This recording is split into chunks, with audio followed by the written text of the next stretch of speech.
So before becoming a superstar that she's known as today, Lady Gaga had written songs for other artists like Britney Spears, the Pussycat Dolls, and more. And while doing that, she was also writing her own songs and performing and just on the grind to making her dreams come true. Then her breakthrough debut single Just Dance was released, which changed everything, paving the way to a successful career in the industry with more hits like Paparazzi, Born This Way, Applause, Abracadabra, Shallow with Bradley Cooper, and more. Reinventing herself in every album, bringing characters to life on the big screen as an actress, showcasing the passion, hard work, and talent that makes a successful icon. But with having other hits, it can overshadow the other songs in an artist's discography. Deep cuts that didn't have a moment of its own or even get the single treatment, an example being like Bloody Mary, which went viral years later after its original release. And it was not a single, but it did get its moment and even charted on the Billboard Hot 100. So in this video, I'm gonna highlight 10 underrated gems that you should know by Lady Gaga. 10 Love Drug. So this is a song basically about needing the love of somebody that you were once together with, but unfortunately that did not last. And while they're no longer in your life, you still do crave that affection from them. But all you want to do is just forget about it and just move on with your life. But it is very hard because those feelings still have a hold on you. And it is like a callback to Lady Gaga's Born This Way or even her Fame Monster era. So if you do miss that sound that Gaga gave us with the Fame Monster and even Born This Way, this is definitely a song you don't want to miss. 9. Sign from Above featuring Elton John. A collaboration about reflecting on the past that begins with this end of the battle type of feeling, which you do hear because there's the rain, and then just the atmosphere the song portrays. And this song is towards the end of the album, which it does make sense if you do follow the album storyline. The song also seems to be about, at least this is what I'm thinking, it's about Gaga reflecting on the time when she was younger, trying to make it in the industry, thinking back on those dark times where it felt hopeless and it just felt like this dream wasn't gonna happen. But then again, she had this sign that just restored her hope to not give up on her dreams. So the song starts off like a ballad, but then when you get to the chorus, there's this beat drop that is very unique, and it feels, at least I think it feels like you're dancing in the rain but feeling with hope. And then going back to how this is a duet with Elton John, his vocals sound really incredible with Gaga's voice, and it's just nice to hear his take on the lyrics and just get to feel his perspective, and they just sound really great together on this song. And then another highlight is that towards the end, there's like this very chaotic dancey type of beat sound that changes in the production, almost like hyperpop, and I guess it's supposed to represent the highs and lows of what it is to follow your dreams. And I think that's why it's supposed to be chaotic, because it's not meant to be like steady. It's supposed to be like you just don't know what to expect. So the next one is Just Another Day, which is number 8, happy sounding song that Gaga wrote herself. And it feels like something that you would expect Gaga would have sung when she started out as a singer. But it also reminds me, at least when I listen to it, of when Gaga would sing piano versions of her song during like the Fame era or even the Fame Monster era. Like when she would sing the piano version of like Paparazzi. Or even like a song like Brown Eyes from the Fame era. Now, when it comes to the meaning behind this song, well, on October 2016, while on her Dry Bar tour, Gaga did reveal to the audience that the song was about her friendship with Mark Ronson, imagining what it would have been like if they knew each other as children growing up in New York. The bridge in this song is instrumental, which you do fully hear that classic sounding production that the song has. And while Gaga is known for her dance pop sounding songs, it is nice to hear Gaga take a different direction and just try something new that's almost like a callback to the beginnings of when she was starting out as a singer, or at least getting into music because of the piano. But of course, like this song also has other instrumentals that just go really well together. 7. Scheiße. So basically the song was written after a day that Gaga had. It was a fun night that she had with her friends when clubbing in Berlin. And this is a woman empowering song about not letting anything or anyone stand in the way of being fearless. It's very energetic, and it's one of those songs that especially when it gets more into it, like the chorus and stuff, it just makes you want to dance.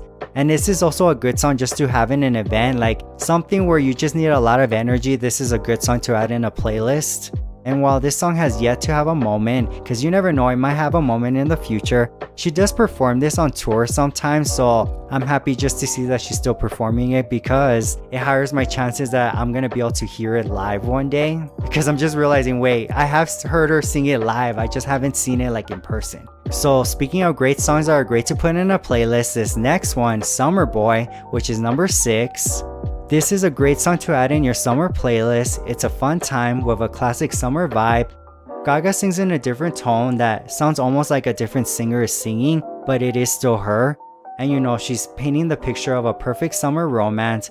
And in the bridge, you do hear her being more flirtatious. Well, it sounds like she's like you can tell like she's really into this guy. That's what I'm getting when I hear this bridge, which I really like. And again, this is just a great song to add in a summer playlist. Number 5, So Happy I Could Die. So this is a song about Gaga's fear of alcohol, one of the 8 monsters that she has mentioned on the Fame Monster, where each song represents a different monster. And this song does have a dark production that almost feels light, but then it gets into a vibe when you get into the chorus. Almost like the background noise turns off, which I think it aligns really well with the message, because when you hear like the pre-chorus, it sounds like she's with the alcohol and it's like tempting her, like take a sip, everything's gonna be good, I'm gonna make you feel better. And then she does take the sip, and that's when we get into the chorus. It does make you feel good, but when you have too much of that good thing, you kind of get lost in it. And I think that's why the production changes, because it's representing that if there's maybe something bothering you, or maybe something's very overwhelming or stress, it like gets away from you. You kind of have like this getaway. 4, Heal Me, a light pop song that has this warm production, and it was written for the movie A Star Is Born, which Lady Gaga did co-write it in the perspective of her character Ally. If you are a fan of the song The Cure, a standalone single that Gaga released back in 2017, then there's a high chance you will enjoy this song, because I guess you can say it's like in the same family. And while The Cure is more upbeat and dancier, Heal Me is more intimate. It's like a lot more slower. And one of the things that makes this song so great is Gaga's vocals as she sings Heal Me in like a higher key that just sounds so smooth and beautiful. And while this was never intended to be a single, I do think there was potential for this to do really well. I just don't know if it would have connected well like Shallow did with the general public, but this song to me does feel like it could have made a great single. So now before I get to the final 3, here are some honorable mentions. Disco Heaven, Babylon, Manicure, Speechless, Heavy Metal Lover, and Zombie Boy. 3, Venus, which Gaga did produce herself, and according to her, when describing the meaning of this song back in 2013 in a track-by-track play of R-Pop with SiriusXM Hits 1, she said that the song was about faith and finding it in other places beyond her experience with love, as well as it being about sex in the most mythological way. When you get to the chorus, it has this futuristic space type of feeling to it, which you fully get to experience when you get to that moment of the song. And overall, it's just a great song that definitely deserves more praise and love by the general public. This was originally gonna be the second single after Applause, but then later on it was switched with Do What You Want because of the positive response that Do What You Want was getting when it was released as a promo single. Which, if you want to know the story more about Venus and what happened behind the scenes and what happened to that scrapped music video, I did do a deep dive on it, which you can watch right here. 2, Dancing in Circles. So this was a song that Mark Ronson, who worked on the song with Gaga, he described it to Rolling Stone as an unplugged back song into classic Gaga like Alejandro, or even some of the songs that was on the Fame Monster, which I did wanted to add because I do agree with what he said that it does have that classic Gaga feeling, but there's also other elements in it, like you do hear in like the post-chorus where she sings, "Tap down those boots while I beat around, let's funk downtown."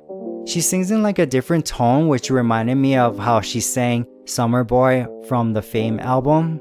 There's also a guitar in the song that you are gonna hear that stands out, that adds this country feeling into the production. And it's just an underrated gem that just has a nice mix of classic Gaga with something new. One Perfect Celebrity, a rock, dark pop, alternative song where we do hear Gaga dive more into the rock sound, which works really well with her voice, and seeing how this song does get intense at times, she just sounds incredible in it. So overall, the song is about being a product for entertainment, because that's pretty much what happens when you are a celebrity. The pressure to look a certain way or dress a certain way. One day you're praised, then the next day you're torn apart by the media as well as the internet. You know, just the life of how it is to be in Hollywood. And while the song is already dark, there is a darker side to the song that comes around in the bridge, where we do hear the production lesson with this chaotic return briefly in this haunting type of way, where we hear Gaga sing, which sounds really cool. I really like how they added that. So did any of your favorite Gaga songs end up on this list? And if not, what are your top 3 favorite songs that you feel are underrated by Lady Gaga, which you can share down below in the comments. If you did enjoy the video, do leave a like and also subscribe if you haven't already. Thank you so much for the support, and I'll see you later.